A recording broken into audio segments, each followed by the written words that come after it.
भारत की जुडिशरी अगर ठीक हो जाए, जजेस जल्दी से उस पर डिसीजन देना शुरू कर दें और कठोर दंड देना शुरू कर दें, तो भारत की 50% समस्याएं खत्म हो जाएंगी।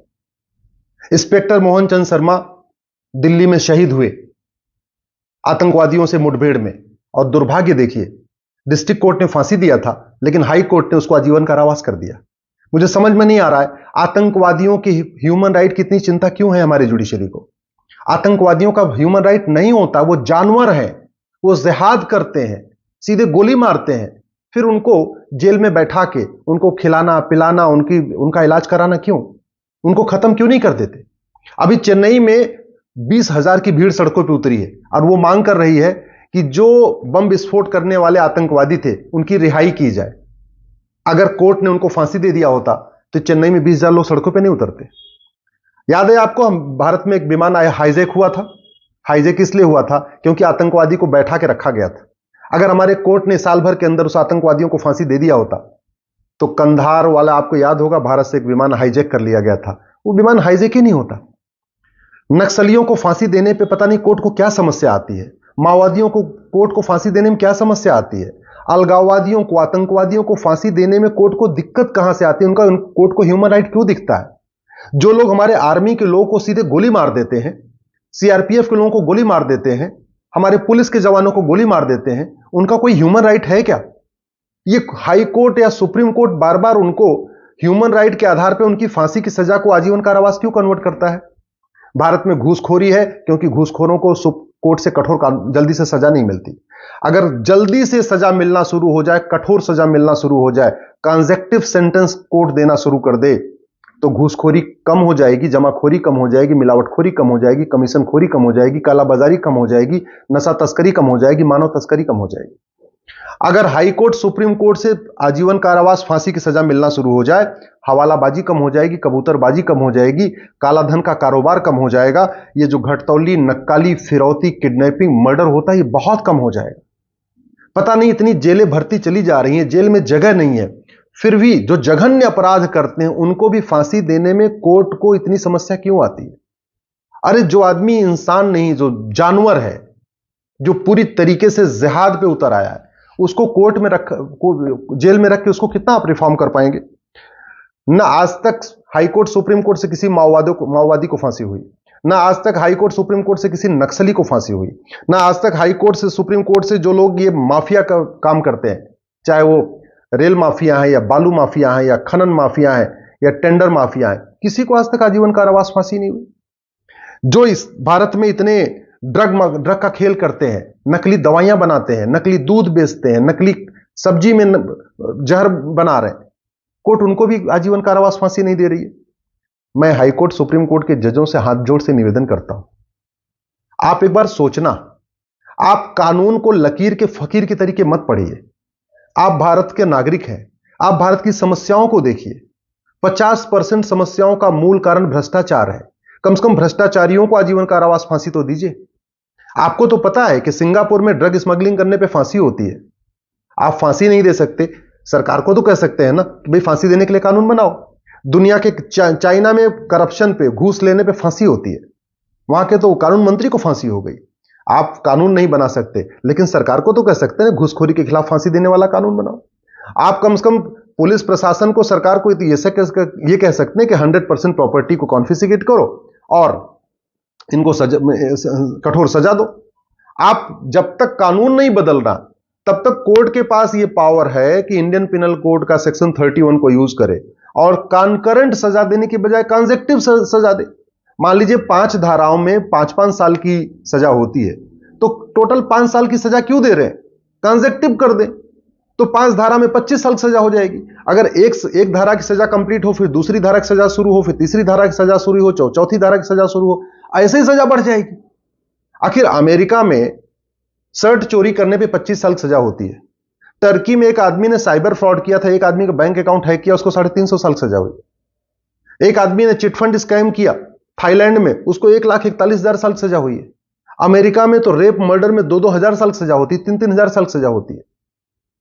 हाई कोर्ट के जज, सुप्रीम कोर्ट के जज सब जानते हैं कि सिंगापुर में कितनी कठोर सजा होती है, कनाडा में कितनी कठोर सजा होती है, अमेरिका में कितनी कठोर सजा है, थाईलैंड में कितनी कठोर सजा है। और हमारा कानून कितना घटिया है यह भी पता है। इसके बावजूद जो कानून घटिया है उसमें भी स्पीडी जस्टिस नहीं कर रहे। संविधान ने सुप्रीम कोर्ट को इनहेरेंट पावर दिया है, प्लेनरी पावर दिया है, और राइट टू जस्टिस लोगों का फंडामेंटल राइट है। राइट टू जस्टिस, अगर जस्टिस विद इन ईयर हो जाए, अगर एक घंटे के अंदर मुकदमा दर्ज होने का नियम बन जाए और 1 महीने के अंदर जांच पूरी करने का नियम बन जाए और साल भर में लोगों को सजा मिलना शुरू हो जाए, मैं गारंटी के साथ कहता हूं भारत की 50% समस्याएं खत्म हो जाएंगी। सुप्रीम कोर्ट अपनी आर्टिकल 142 की पावर को यूज क्यों नहीं कर रहा है? क्यों नहीं भारत में एक पुलिस चार्टर और जुडिशियल चार्टर लागू करता है? क्यों नहीं जहां पे जघन्य अपराध है वहां narco polygraph brain mapping test अनिवार्य कर देता है?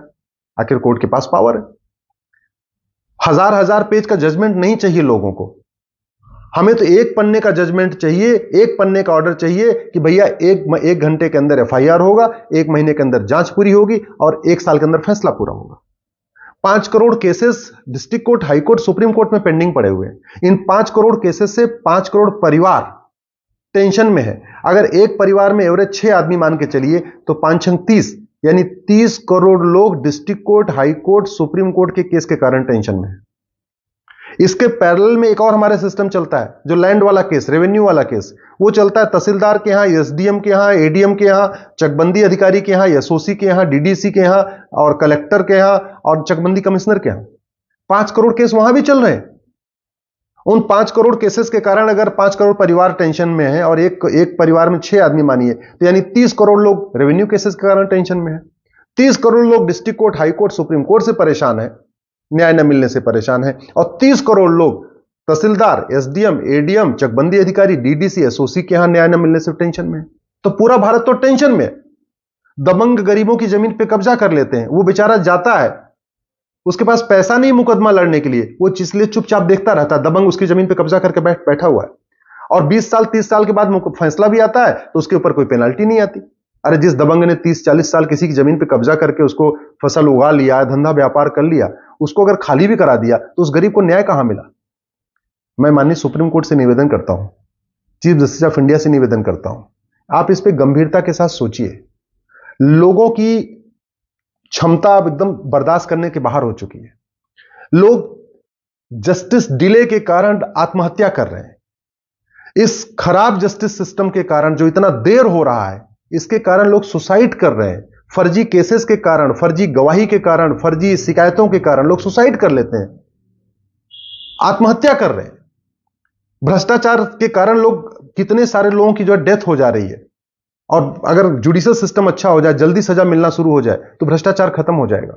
इसलिए मैं कोर्ट से निवेदन करता हूं, please judicial reform, police reform करिए, हाई कोर्ट के जजेस से बात करिए, देश के सारे जितने बार काउंसिल हैं उनसे बात करिए, सरकार से बात करिए। संविधान ने आपको प्लेनरी पावर दिया हुआ है। आप राइट टू जस्टिस हमारा फंडामेंटल राइट है और जस्टिस देना आपकी ड्यूटी है। संविधान ने जुडिशरी को अलग रखा हुआ है, तो जुडिशरी का एक कर्तव्य है, सुप्रीम कोर्ट का एक कर्तव्य है, चीफ जस्टिस ऑफ इंडिया का कर्तव्य है कि जनता को जस्टिस विद इन ईयर दें, 1 साल के अंदर न्याय दें। लेकिन नहीं हो रहा है। घटिया कानून चल रहे हैं, घटिया पुलिस व्यवस्था चल रही है, घटिया प्रशासनिक व्यवस्था चल रही है, सिटीजन चार्टर नहीं है, पुलिस चार्टर नहीं है, जुडिशियल चार्टर नहीं है, लोग परेशान हैं। अगर जस्टिस सिस्टम शुरू हो जाए, जस्टिस विद इन ईयर हो जाए, तो भारत की GDP 2% बढ़ जाएगी। भारत में बाहर से FDI खूब आना शुरू हो जाएगी, लोग इन्वेस्टमेंट खूब करना शुरू कर देंगे। जस्टिस सिस्टम घटिया है, अराजकता है, अपराध है, भ्रष्टाचार है, फिरौती है, अपहरण है। इसलिए हमारा यूथ, कोई ऑस्ट्रेलिया चला जा रहा है, कोई अमेरिका चला जा रहा है, बाहर जा रहे हैं। ये तभी रुकेंगे जब भारत में भ्रष्टाचार अपराध कम होगा, और भ्रष्टाचार अपराध तभी कम होगा जब भारत में जस्टिस विद इन ईयर होगा, 1 साल के अंदर मुकदमों का फैसला शुरू होगा। आप अगर मेरी बात से सहमत हो, इस वीडियो को अधिक से अधिक फॉरवर्ड करिए, फेसबुक पे डालिए, यूट्यूब पे डालिए, अपने इंस्टा पे डालिए, व्हाट्सएप ग्रुप में डालिए और इसको जन जन तक पहुंचाइए। जय हिंद।